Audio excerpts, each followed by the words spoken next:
आप खैरियत से होंगे। हमारे साथ आप हमेशा खुश रहें, हंसते और मुस्कुराते रहें और इसी तरह हमें अपना प्यार दिखाते रहें। बिल्कुल जी, मेरा नाम मौजम अली, नाम तारक महमूद, मैं मोहम्मद यूसुफ। तो आज हम जिस वीडियो पर रिएक्ट करने जा रहे हैं, वीडियो का टाइटल है स्टेल्थ कैपेबिलिटी 50,000 करोड़ फ्रीगेट। तो वीडियो देखते हैं और अपना भी ऐड कर देंगे। कौन करते हैं जी? नमस्कार दोस्तों, स्वागत है आपका हिंदी नॉलेज शो में। तो दोस्तों, क्या आपको पता है कि पिछले 48 घंटों में भारतीय नौसेना ने बहुत ही चुपचाप तरीके से एक शक्तिशाली युद्धपोत को पानी में उतार दिया है।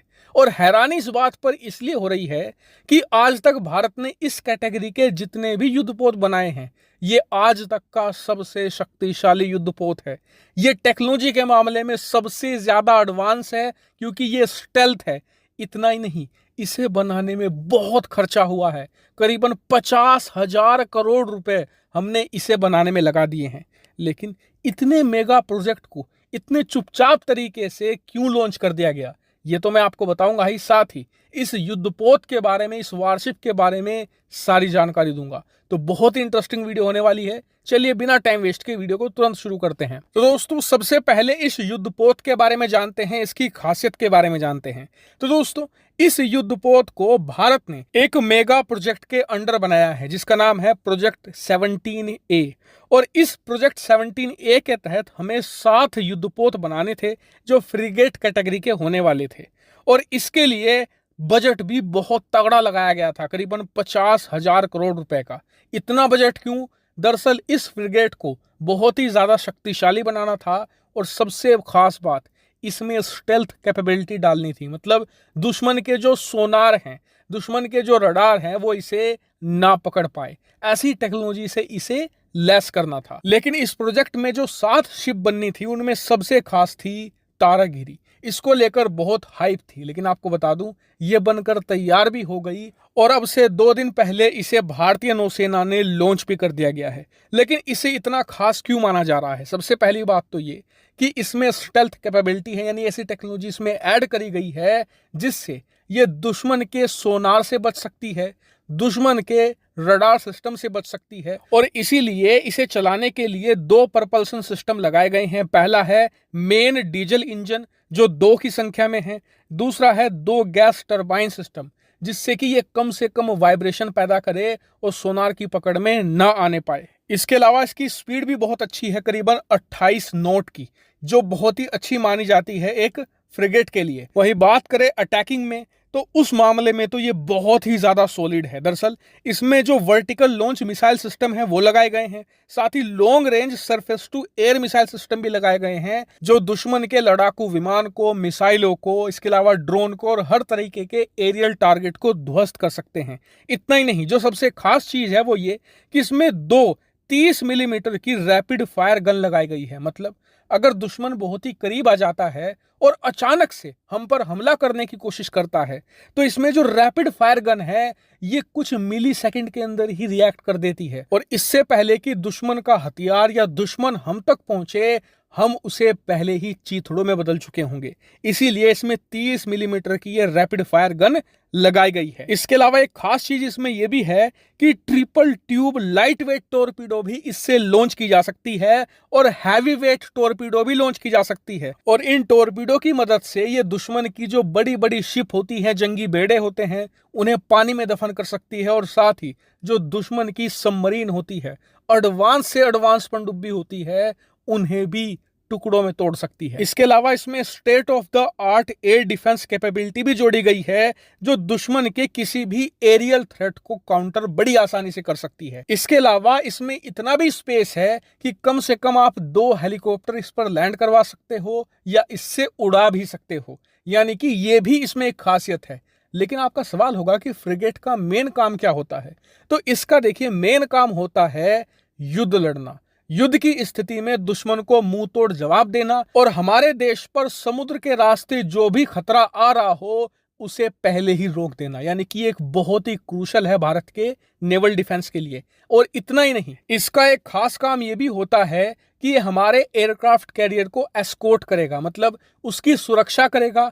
कोई दुश्मन उस पर अचानक से हमला ना कर दे पनडुब्बी के जरिए या मिसाइल के जरिए या फिर नौसैनिक शिप के जरिए। ये हर तरीके के खतरे जो INS विक्रांत की तरफ आ रहे होंगे उसे अपने पर लेगा और उन्हें पहले ही रोक देगा, जिससे कि हमारा जो हाथी है वो सुरक्षित मौजूद रहेगा। यानी कि ओवरऑल देखें तो ये भारतीय नौसेना की रीढ़ बनेगा, और जब जब नौसेना मुश्किल में होगी ये हर एक मुश्किल से हमें बाहर निकालेगा। और आपको बता दूं कि 7 में से 3 ये फ्रिगेट बनकर तैयार हो चुकी हैं और बाकी की जल्द ही नौसेना में शामिल कर दी जाएंगी। लेकिन आपका सवाल होगा कि यार इतना जबरदस्त हथियार है, इतना पैसे से हमने तैयार किया है, मेहनत लगाई है, तो इसकी लॉन्च सेरेमनी तो जबरदस्त होनी चाहिए थी, PM मोदी को जाना चाहिए था।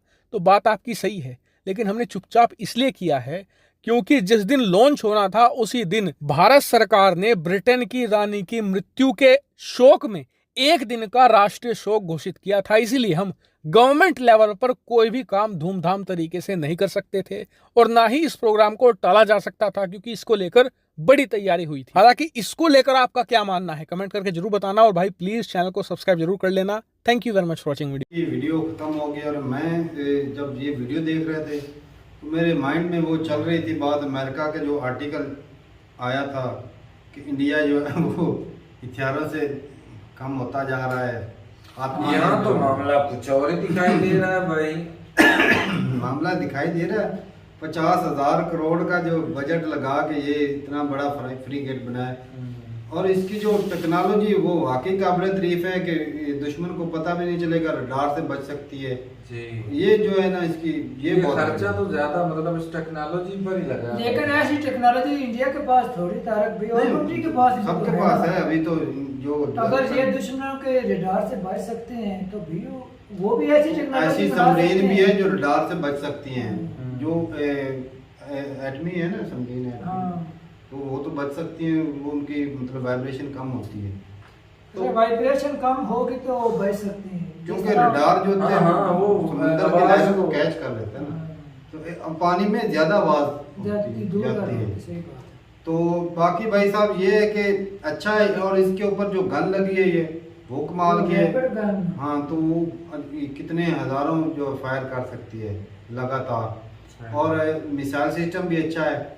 और जिस तरह देखा जाए तो एयरक्राफ्ट कैरियर जो लॉन्च कर रहा है इंडिया, तो उसकी हिफाजत के लिए भी ये चीजें जरूरी है। छोटा भाई है और बहुत बड़ी है यार। इससे 2 हेलीकॉप्टर मतलब लैंड हो सकते हैं, 2 हेलीकॉप्टर उतर सकते हैं, तो ये मतलब ज़्यादा ही पावरफुल बनाएंगे।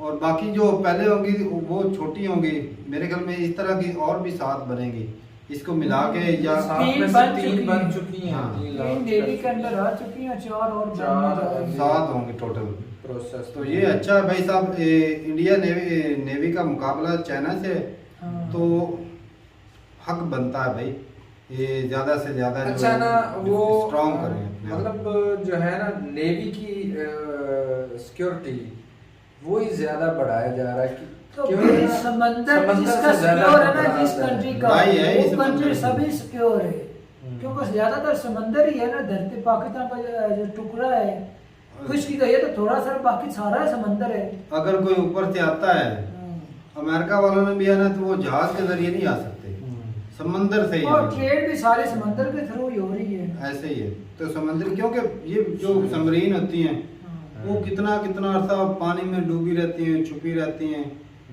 पता नहीं किधर किधर निकल जाती हैं। तो ये ऐसे ही समंदरों में हर कंट्री ने छोड़ रखी, पाकिस्तान की भी है, अमेरिका की, चाइना के नज़दीक जो है वो भी लगाई हुई है सबमरीन वगैरह।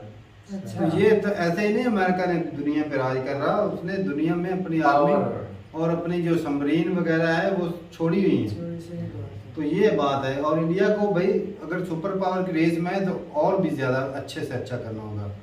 तो ठीक है भाई साहब, मिलते हैं न्यू वीडियो के साथ, और इसकी कोई अगर इसके और भी मज़ीद जो है जानकारी हो तो ज़रूर बताइएगा कमेंट सेक्शन में।